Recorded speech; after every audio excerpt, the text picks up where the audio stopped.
Please let me sing to the one I love, a song for my loved one regarding his vineyard. My loved one has a vineyard on a fertile hill, and he dug it up and cleared it of stones, and planted it with the choicest vine, and built a watchtower in its midst, and also made a winepress in it. And he waited for the yielding of grapes, but it yielded rotten ones. And now, O inhabitants of Jerusalem, and man of Yehuda, please judge between me and my vineyard. What more could I have done to my vineyard that I have not done in it? Why, when I waited for the yielding of grapes, did I yield rotten ones? And now please let me inform you what I am doing to my vineyard, to take away its hedge, and it shall be burned, to break down its walls, and it shall be trampled down, and I lay it waste. It is not pruned or dug, and thorn bushes and weeds shall come up, and I command the clouds not to rain on it. For the vineyard of Yahweh of hosts is the house of Israel, and the man of Yehuda is his pleasant plant. He looked for right ruling,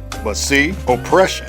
For righteousness, but see, weeping. Woe to those who join house to house, who add field to field, until there is no room, and you are made to dwell alone in the midst of the land. In my hearing, Yahweh of hosts, truly many houses shall be a waste, big and fine ones, without inhabitants. For 10 acres of vineyard yield one bath, and 1 homer of seed yields 1 ephah. Woe to those who rise early in the morning pursuing strong drink, who stay up late at night. Wine inflames them, and the ivory and the harp, the tambourine and flute, and wine are in their feast. But they do not regard the deeds of Yahweh, nor see the work of his hands. Therefore my people have gone into exile, because they have no knowledge, and their esteemed men are starved, and their crowd dried up with thirst. Therefore the grave has made itself wide and opened its mouth. Without law their splendor, and their crowd, and their uproar. And he who is exalting within her shall go down into it.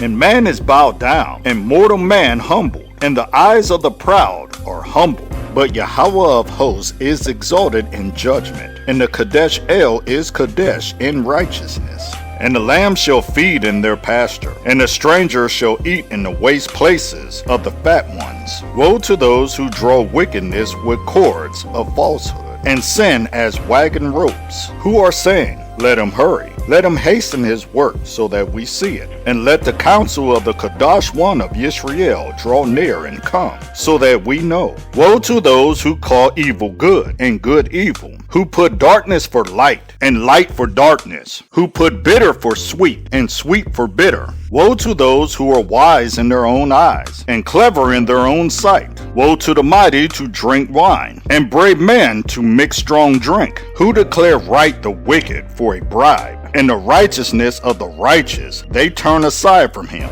Therefore as a tongue of fire devours the stubble, and the flame consumes the chaff, their root is as rottenness, and their blossom goes up like dust, because they have rejected the Torah of Yahweh of hosts, and despised the word of the Kadosh one of Yisrael. Therefore the displeasure of Yahweh has burned against his people, and he stretches out his hand against them, and smites them, and the mountains tremble, and their carcass is as filth in the middle of the streets. With all this, his displeasure has not turned back, and his hand is still stretched out. And he shall lift up a banner to the nations from afar, and shall whistle to them from the end of the earth. And see, they come with speed, swiftly. Not one of them is weary or stumbling. Not one slumbers or sleeps. Not a belt shall be loosened on their loins, nor a thong on their sandals be broken. Their arrows are sharp, and all their bows bent. Their horses' hoofs shall seem like flint, and their wheels like a whirlwind. Their roar is like that of a lion. They roar like a young lion, and they growl and seize prey,